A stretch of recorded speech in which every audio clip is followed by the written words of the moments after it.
¿Alguna vez has tenido esa extraña sensación de que todo en tu vida, incluso los momentos más caóticos, está perfectamente calculado? Como si hubiera una mano invisible acomodando las piezas de un rompecabezas gigante que solo podemos ver completo al pasar de los años. Es una idea fascinante. A veces miramos el pasado y vemos líneas llenas de curvas, errores y decisiones humanas sumamente cuestionables, pero al final del día, el panorama completo muestra una precisión asombrosa. Es lo que suele describirse como escribir derecho sobre renglones torcidos. El ser humano tuerce el trazo, pero el diseño final se mantiene intacto. Y hoy queremos explorar esa precisión, pero a una escala monumental, a través de la historia, las palabras y esos textos antiguos que han sobrevivido a siglos de interpretaciones y manipulaciones humanas. ¿Es posible que existan mensajes cifrados, casi de precisión quirúrgica, ocultos a plena vista en las narrativas que creemos conocer de memoria? Totalmente. De hecho, cuando empezamos a desentrañar los nombres de lugares históricos o el significado original de ciertos términos, te das cuenta de que la casualidad parece no existir. Hay una especie de puntería matemática en los acontecimientos que nos hace cuestionar si realmente somos nosotros quienes llevamos el volante o si solo estamos siguiendo una ruta trazada con un propósito muy claro. Hablemos de los nombres de los lugares, por ejemplo. Hay ciudades que todos conocemos, pero pocas veces nos detenemos a pensar qué significan en su idioma original. Pensemos en Belén. Para la mayoría es solo el lugar donde se sitúa un nacimiento famoso. Pero ¿qué hay detrás de ese nombre? Es un gran ejemplo de esta puntería. Etimológicamente, Belén significa la casa del pan. Pensar en eso ya te vuela la cabeza si consideras quién nació allí, alguien que más tarde se autodenominaría el pan de la vida. Pero la precisión va más allá. Si buscas las profecías antiguas, se menciona a Belén Efrata, y Efrata significa fructífero. Así que tenemos al alimento espiritual naciendo exactamente en la casa del pan fructífero. ¿Casualidad lingüística o un diseño milimétrico? Es una conexión increíble, casi poética, pero me hace pensar en otra cosa. Belén no era precisamente una gran metrópolis. Al contrario, las escrituras la describen como una de las ciudades más pequeñas y menos influyentes de la región. ¿Por qué elegir lo pequeño en lugar de un gran imperio? Ahí entra un patrón muy humano que parece romperse constantemente. En el mundo antiguo, y a veces todavía hoy, la primogenitura lo era todo. El primer hijo se llevaba la herencia, el poder, el honor. Sin embargo, si analizas la historia de esa región, hay una constante pérdida de la primogenitura. Jacob le compra la primogenitura a Esaú. David era el menor de sus hermanos y aún así fue rey. Y Benjamín, el último hijo de Raquel, nace precisamente en el camino a Belén. Parece que hay una predilección por subvertir nuestras reglas de importancia. Lo último se convierte en lo primero. Claro, es como si se nos quisiera decir que las estructuras de poder humanas no significan nada para un orden superior. Y esa idea de Raquel y Benjamín en Belén nos conecta directamente con la noción de que el principio y el fin de la historia se tocan en el mismo punto geográfico. Pero hay otro lugar geográfico cargado de un simbolismo casi aterrador por su exactitud, el Monte Moría. Hoy en día es el corazón de Jerusalén, un lugar de conflicto y fe para varias religiones, pero su historia comenzó mucho antes, en la cima de una montaña aislada. Sí, el Moriah es el escenario de uno de los relatos más dramáticos de la antigüedad, la prueba de fe de Abraham con su hijo Isaac. Pero lo que mucha gente pasa por alto es cómo ese lugar se transformó. 1000 años después, ese monte se convirtió en el centro de Jerusalén. De hecho, el nombre de la ciudad es una combinación hermosa.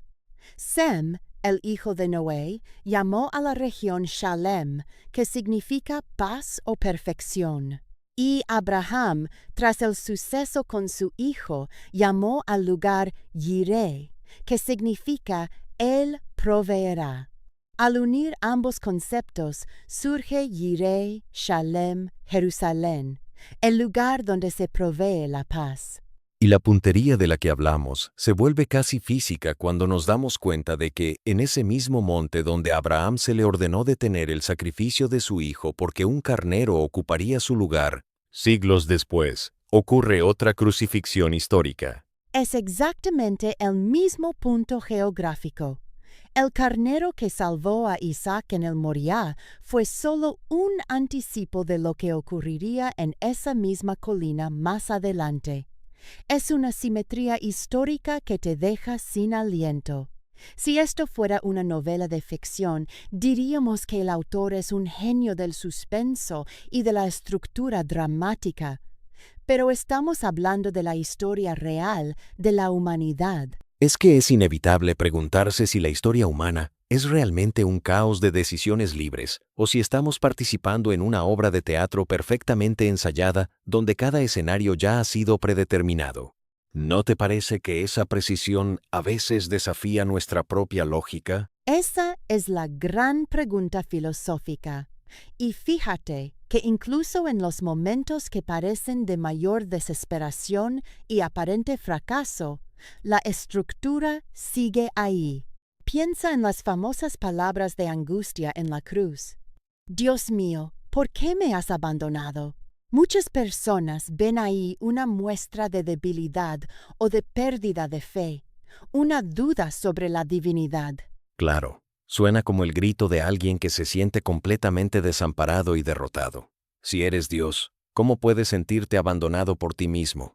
Parece una contradicción insalvable. Pero deja de serlo cuando profundizas y dejas de leer de forma superficial.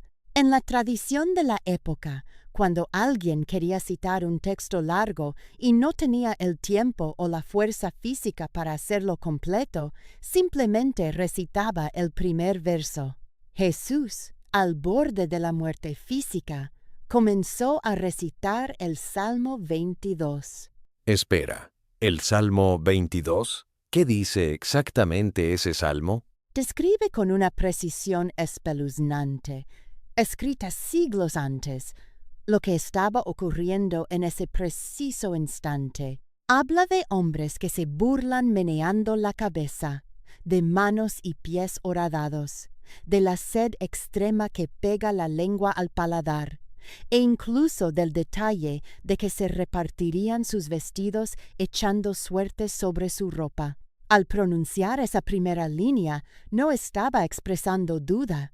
Estaba diciendo a todos los presentes: miren a su alrededor, esto ya estaba escrito, todo se está cumpliendo al pie de la letra. Es decir, era un mensaje de victoria y cumplimiento, no de derrota, un recordatorio de que incluso el dolor más extremo estaba dentro del plan. Es impresionante cómo cambia el significado de un evento histórico tan importante cuando simplemente nos tomamos el trabajo de investigar el contexto y no quedarnos con la lectura superficial. Totalmente. Por eso es tan importante investigar y no dejarse llevar por la corriente. Como decía una famosa mística, si no lees, serás conducido. Vivimos en una época con acceso ilimitado a la información, pero con muy poca profundidad. Nos quedamos con el envoltorio. Por ejemplo, la palabra hebreo. ¿Cuántos saben que originalmente significa el que viene del otro lado o el que abre caminos? O incluso el nombre de Dios en el alfabeto antiguo, el tetragramatón. Eso es fascinante. El tetragramatón, las 4 letras hebreas, ¿cómo se interpretaban originalmente? Porque en la antigüedad las letras no eran solo sonidos, eran símbolos visuales, casi dibujos con significado propio. Exacto. La primera letra representaba un brazo fuerte que simbolizaba el poder. La segunda y la cuarta representaban a un hombre con las manos levantadas tomando aire, que significaba respiración o vida. Y la tercera tenía la forma de una estaca, de esas que sostienen las tiendas en el desierto, significando asegurar o sostener. Si unes el significado de esos dibujos, el nombre no es solo una palabra abstracta, significa literalmente, el poderoso te da la respiración y te la sostiene. Increíble. Tu propia respiración, el hecho básico de estar vivo en este segundo, está codificado en el nombre mismo de la divinidad. Y esa tercera letra, la estaca que asegura, tiene una forma física muy similar a la letra Y. Era la forma original en la que se representaba la crucifixión antes de la cruz latina tradicional. Es como si el elemento que une y sostiene la vida tuviera la misma forma del sacrificio. Es una red de conexiones que te hace girar la cabeza. Te invita a profundizar en cada palabra, a buscar su raíz en los idiomas originales, ya sea latín, hebreo o griego. Incluso en cosas cotidianas o en la cultura popular, como cuando descubres que Nemo en latín significa nadie y de repente toda la trama de una película infantil cobra un sentido filosófico diferente. Es verdad, pero toda esta precisión, toda esta red de coincidencias perfectas que hemos discutido hoy nos lleva inevitablemente a un dilema muy complejo. Si todo está tan fríamente calculado, si cada nombre, lugar y acontecimiento encaja con tanta exactitud, ¿dónde queda nuestra libertad? ¿Somos solo marionetas en un guión ya escrito? Esa es la gran paradoja. La sabiduría divina no anula nuestra libertad. Al contrario, la necesita. Existe una diferencia entre conocer el futuro y obligar a que suceda. Dios conoce todas las variables, todos los caminos posibles, y tiene la capacidad de reordenar las decisiones libres del ser humano para que, al final, el destino se cumpla. Es como un gran maestro de ajedrez que, sin importar el movimiento libre que haga su oponente, ya sabe cómo va a terminar la partida. Nos ha dado un regalo inmenso, el libre albedrío. Y es precisamente a través de nuestras decisiones libres como se va tejiendo esa puntería perfecta. ¿Y qué pasa con el mal en esa ecuación? Porque si todo está ordenado, resulta difícil entender la existencia del sufrimiento y la maldad en el mundo. Me gusta mucho cómo lo explicaba Einstein al decir que el mal no tiene una existencia propia, sino que es simplemente la ausencia de la luz, la ausencia de Dios en las acciones humanas. La precisión divina no genera el mal. Es el ser humano, al usar su libre albedrío para apartarse de ese orden, quien crea esa oscuridad. Pero incluso en medio de esa oscuridad, la historia demuestra que esas líneas torcidas terminan enderezándose de formas que no podemos prever.